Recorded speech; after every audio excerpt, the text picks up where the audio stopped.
Fala pessoal, hoje é dia de Brasil contra a Noruega, um jogo muito difícil pelas oitavas de final da Copa do Mundo e falar um pouco também sobre as diferenças, né, entre Japão e Noruega. O Japão foi o adversário anterior e a Noruega o adversário atual.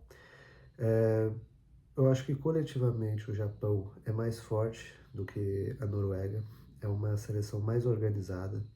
É, sabe mais o que fazer dentro de campo, mas a Noruega individualmente é mais forte do que o Japão. Só por ter Haaland e Odegaard já mostra que tem muito mais qualidade do que os japoneses, que é um time organizado, mas falta qualidade lá na frente, né? E enquanto que para a Noruega a qualidade sobra com o Haaland, que é um grande fazedor de gols, né? E diferente do estilo de jogo, né, de City e Noruega e também Arsenal e Brasil, estão falando do duelo entre Magalhães e Haaland, né? E como se o Magalhães fosse um zagueiro que consegue parar o Haaland, mas não é exatamente isso que acontece, né? Porque se pegar os números aqui, é, no campeonato inglês tem 11 duelos, no futebol inglês, né, em geral. Premier League, Copa da Inglaterra, Supercopa. É, o Haaland, foram 11 jogos, o City venceu 5 e o Arsenal venceu 2 com 4 empates. Desses jogos, o Haaland fez 6 gols e deu 2 assistências. É claro que é bonito ver o vídeo ali, né, os vídeos do duelo dos dois, que de fato os dois competem bastante, fazem duelos nível Libertadores, né? Dos anos 90, muito puxão de camisa, empurrão, provocação, falta, um sobe em cima do outro ali, fica provocando. É um duelo bacana, só que o Haaland leva vantagem nesses jogos que tiveram os duelos. E é, tanto o City quanto o Arsenal jogam diferentes de Noruega e Brasil. Então, o Haaland da Noruega é mais na versão do Borussia Dortmund, por exemplo, que tem um campo mais aberto, que corre mais. Esse Haaland, o Magalhães, ele não está acostumado a enfrentar. Se bobear, ele nunca enfrentou, porque o City joga mais com a posse de bola, né? Então é um Haaland diferente, é um Haaland que fica mais postado ali na área ou perto da área, é, disputando espaço com zagueiros, laterais, volantes, né? Então é um jogo mais encaixotado, é um jogo mais lento, é um jogo teórica até mais físico, né? Então um fica duelando o espaço contra o outro. Já o Haaland do Borussia Dortmund, que é o Haaland mais da Noruega, é um Haaland de explosão, de força, também tem a força física, mas também tem a velocidade. E o Brasil, pelo menos nesses jogos na Copa do Mundo, já deixou deixa alguns espaços, né? Porém, a Noruega também deixa espaço, né? Então, eu acredito que tudo bem que é mata-mata, a situação muda, mas vendo a característica dos dois times, talvez não seja um jogo para 1-0, para 0-0, talvez seja um jogo com um placar mais elástico, porque a Noruega joga e também deixa jogar. A defesa da Noruega é bem fraca,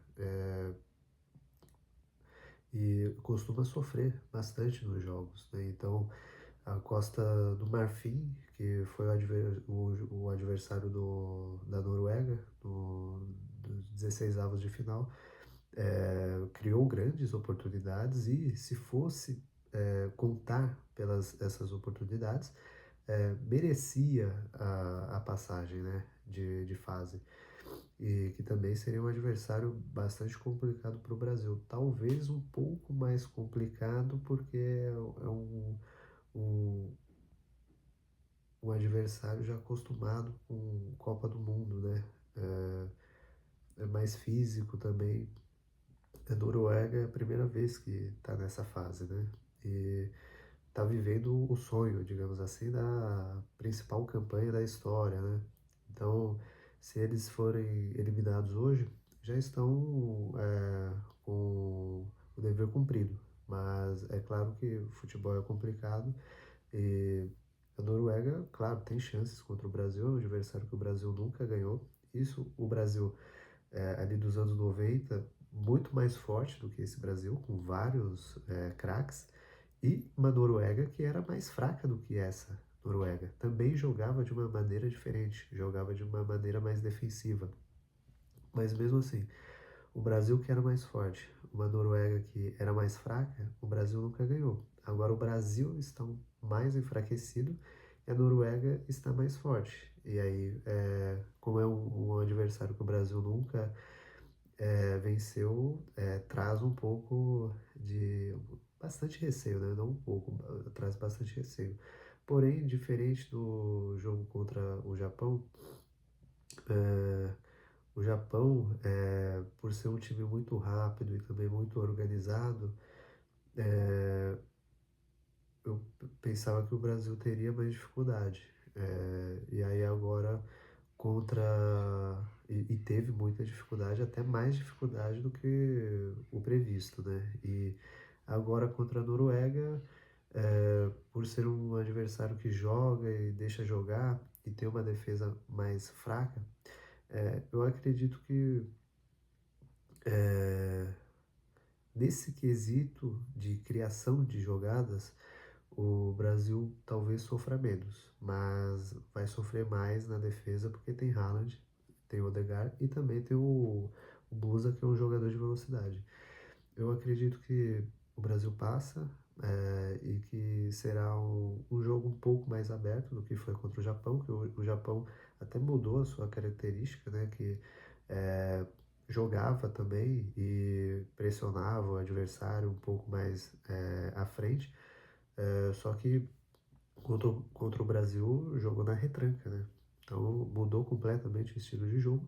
E isso daí também pode acontecer com a Noruega. A Noruega tem um estilo de jogo e ela pode acabar mudando por causa do Brasil, por causa do jogo contra o Brasil. Que não só o Brasil, mas todas as seleções sentem dificuldades quando enfrentam um adversário que se fecha. Então, nós vimos a França contra o Paraguai, que a França se fechou, a Paraguai se fechou, jogou Libertadores e trouxe muita dificuldade para a França. E traz dificuldade para todo mundo. Se fosse contra o Brasil, contra a Argentina, também teria dificuldade o estilo de jogo, né? Então, vamos ver o que vai acontecer. Eu estou acreditando no Brasil e é, o curioso e também eu acho interessante é que se o Brasil for passando, o Brasil chegar até a final, é, nas fases sempre vai enfrentar adversários com estilo de jogo diferente. Então, o estilo de jogo do Japão é diferente do estilo de jogo da Noruega. O estilo de jogo do México é diferente do estilo de jogo da Inglaterra. E os dois têm estilos de jogo diferentes de Japão e Noruega. E também, chegando mais à frente, então pode ter o Egito, pode ter uma Argentina, pode ter uma Suíça, pode ter uma Colômbia. Todos esses têm estilos de jogos diferentes também. E esses quatro têm estilos de jogos diferentes dos adversários da chave mais perto ali do Brasil. Então, é uma chave bem diversa sobre a questão de estilo de jogo. E sobre o Paquetá, né, que acabou se lesionando. Eu tenho a opinião de que o Paquetá, contra adversários mais tranquilos, digamos assim, então é um Haiti, é um Panamá, esses adversários mais fracos, ele costuma se destacar um pouco mais no quesito positivo, né? Na parte positiva.